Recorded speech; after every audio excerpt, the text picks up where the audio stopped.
ఓం నమశివాయ. నమస్తే అండి. వెల్కమ్ టు అవర్ ఛానల్ సంఖ్య జ్యోతిష శాస్త్రం. నేను మీ మురళీధర్ ఆస్ట్రో న్యూమరాలజిస్ట్. ముందుగా మీ అందరికీ కూడా ఉగాది శుభాకాంక్షలు తెలుపుకుంటున్నాను. అలానే రేపు 19/3/2026 సంవత్సరం నుంచి మనకు తెలుగు నూతన సంవత్సరం అనేది ప్రారంభమవుతుంది. ఈ తెలుగు నూతన సంవత్సరం పేరు చూసుకున్నట్లయితే శ్రీ పరాభవనామ సంవత్సరం. ఈ రోజు ప్రతి ఒక్కరూ కూడా ఉగాది పర్వదినంగా మన తెలుగు వాళ్ళందరూ కూడా వేడుక జరుపుకోవడం అనేది జరుగుతుంది. అలానే ఈరోజు ప్రతి ఒక్కరూ కూడా పంచాంగ శ్రవణం అనేది పాటించడం అనేది జరుగుతుంది. ఈ విధంగా ఈ నూతన సంవత్సరం సందర్భంగా ద్వాదశ రాశులకు సంబంధించిన ఆదాయ వ్యయాలు ఏ విధంగా ఉన్నాయని ఈ వీడియో ద్వారా మీకు వివరించబోతుంది. కాబట్టి సాధ్యమైనంత కూడా ఈ వీడియో స్కిప్ చేయకుండా ఎండ్ వరకు చూడటానికి ప్రయత్నం చేయండి. అలానే మీలో ఎవరికైనా సరే మీ జాతకు సంబంధించిన వివరాలు తెలుసుకోవాలనుకున్నా, లేదా నేమ్ కరెక్షన్ చేయించుకోవాలనుకున్నా, పుట్టిన పిల్లలకి మంచిగా పేరు కావాలనుకున్నా, ఈ స్క్రీన్ పై కనిపిస్తున్న నెంబర్కి కాంటాక్ట్ చేయండి. మీకు సంబంధించిన విషయాలు తెలుసుకోండి. వాట్సాప్ ద్వారా మీకు సంబంధించిన date of birth, place of birth, time of birth ఇలా మీ పుట్టిన వివరాలు పంపించినట్లయితే మీ యొక్క జాతక పరిశీలన చేసి మీ జాతకం సంబంధించిన ఏ దోషాలు ఏమైనా ఉన్నాయో వాటికి సంబంధించిన పరిహారాలు, అలానే నేమ్ కరెక్షన్ ద్వారా మీ యొక్క అదృష్ట వివరాలు ఇలా ప్రతి విషయం కూడా మీకు తెలియపరచడం అనేది జరుగుతుంది. ఓకేనండి. ఇప్పుడు ఈ తెలుగు నూతన సంవత్సరం సందర్భంగా ద్వాదశ రాశికి సంబంధించిన ఆదాయ వ్యయాలు ఏ విధంగా ఉన్నాయో చూద్దాం. ముందుగా చూసుకున్నట్లయితే మేషరాశి. ఈ మేషరాశిలో ఉన్న నక్షత్రాలు చూసుకున్నట్లయితే అశ్విని 1, 2, 3, 4 పాదాలు, భరణి 1, 2, 3, 4 పాదాలు, కృత్తిక 1వ పాదం. ఈ విధంగా ఈ మేషరాశికి సంబంధించిన రాశి ఫలాల్లోని చూసుకున్నట్లయితే ఆదాయం 11, వ్యయం 5, రాజ్యపూజ్యం 2, అవమానం 4. నెక్స్ట్ వృషభ రాశి. వృషభ రాశి సంబంధించిన నక్షత్రాలు చూసుకున్నట్లయితే కృత్తిక 2, 3, 4 పాదాలు, రోహిణి 1, 2, 3, 4 పాదాలు, మృగశిర 1, 2 పాదాలు. వీటికి సంబంధించిన ఆదాయ వ్యయాలు చూసుకున్నట్లయితే ఆదాయం 5, వ్యయం 14, రాజ్యపూజ్యం 5, అవమానం 4. నెక్స్ట్ మిథున రాశి.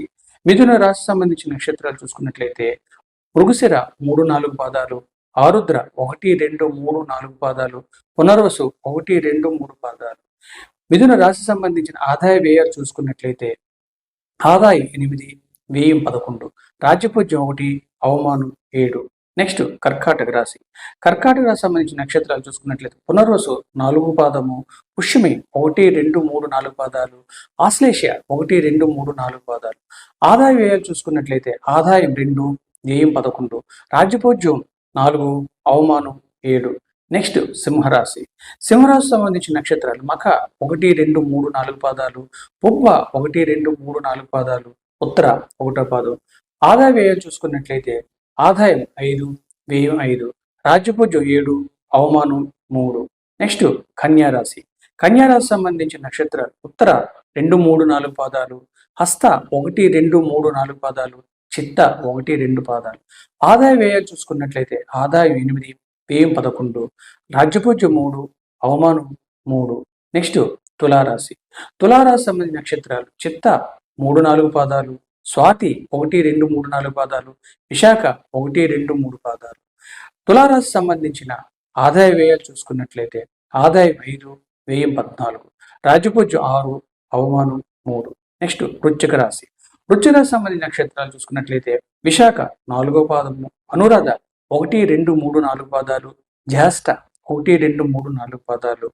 అలానే వీటికి సంబంధించిన ఆదాయ వ్యయాలు చూసుకున్నట్లయితే ఆదాయం 11, వ్యయం 5, రాజ్యపూజ్యం 2, అవమానం 6. నెక్స్ట్ ధనుసు రాశి. ఈ ధనుసు రాశి సంబంధించిన నక్షత్రాలు చూసుకున్నట్లయితే మూల 1, 2, 3, 4 పాదాలు, పూర్వాషాఢ 1, 2, 3, 4 పాదాలు, ఉత్తరాషాఢ 1వ పాదం. వీటికి సంబంధించిన ఆదాయ వ్యయాలు చూసుకున్నట్లయితే ఆదాయం 14, వ్యయం 11, రాజ్యపూజ్యం 5, అవమానం 6. నెక్స్ట్ మకర రాశి. మకర రాశి సంబంధించిన నక్షత్రాలు ఉత్తరాషాఢ 2, 3, 4 పాదాలు, శ్రవణం 1, 3, 4 పాదాలు, ధనిష్ట 1, 2 పాదాలు. వీటికి సంబంధించిన ఆదాయ వ్యయాలు చూసుకున్నట్లయితే ఆదాయం 2, వ్యయం 8, రాజ్యపూజ్యం 1, అవమానం 2. నెక్స్ట్ కుంభరాశి. కుంభరాశికి సంబంధించిన నక్షత్రాలు చూసుకున్నట్లయితే ధనిష్ట 3, 4 పాదాలు, శతభిషం 1, 2, 3, 4 పాదాలు, పూర్వభద్ర 1, 2, 3 పాదాలు. వీటికి సంబంధించిన ఆదాయ వ్యయం చూసుకున్నట్లయితే ఆదాయం 2, వ్యయం 8, రాజ్యపూజ్యం 4, అవమానం 2. చివరిదైనటువంటి మీనరాశి.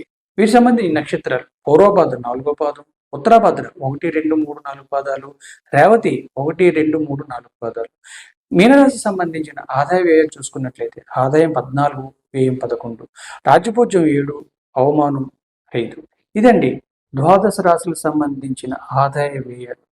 కాబట్టి ఈ సంవత్సరం సాధ్యమైనంత వరకు కూడా ఎవరికైతే ఆదాయ వ్యయాల్లో వ్యత్యాసాలు అలాగే అవమానాలు ఎక్కువగా ఉంటున్నాయో వాళ్ళు ఈ సంవత్సరం కొంచెం జాగ్రత్తగా ఉండవలసి వస్తుంది. ఎంచేతంటే పేరులోనే ఉంది శ్రీ పరాభవనామ సంవత్సరం కాబట్టి మీరు ప్రతి ఒక్కరితో ఎవరికైతే ఈ రాజ్యపూజ్య అవమానాలు కొంతవరకు బాగాలేదో వాళ్ళు సాధ్యమైనంత వరకు కూడా ఈ సంవత్సరం దైవం మీద ఎక్కువ ధ్యాస పెట్టి వాటికి సంబంధించిన ఎక్కువ దైవం మీద ప్రార్థనలు చేసుకుంటూ ఉన్నట్లయితే మీకు కొంతవరకు కూడా ఉపశమనం అనేది జరుగుతుంది. అలాగే మీకు ఏ నక్షత్రాలకు సంబంధించి ఏవైనా గ్రహ దోషాలు ఉన్నట్లయితే కంపల్సరీగా వాటికి సంబంధించిన పరిహారాలు చేసుకున్నట్లయితే మీకు ఈ సంవత్సరంలో ఎటువంటి సమస్యలు లేకుండా కొంతవరకు కూడా మీకు ఉపశమనం అనేది కలుగుతుంది. ఇదండి ద్వాదశ రాశికి సంబంధించిన ఆదాయ వ్యయాలు. కాబట్టి ఈ వీడియో మీకు నచ్చినట్లయితే ప్లీజ్ షేర్ చేయండి, కామెంట్ చేయండి, సబ్స్క్రైబ్ చేయండి. నేను చేస్తున్న ప్రతి వీడియో కూడా మీకు నోటిఫికేషన్గా రావాలంటే కంపల్సరీగా సబ్స్క్రైబ్ అని చేయండి. మీరు చేసినప్పుడు మాత్రమే నేను చేస్తున్న ప్రతి వీడియో కూడా మీకు నోటిఫికేషన్గా రావడం అనేది జరుగుతుంది. థ్యాంక్ యూ అండి.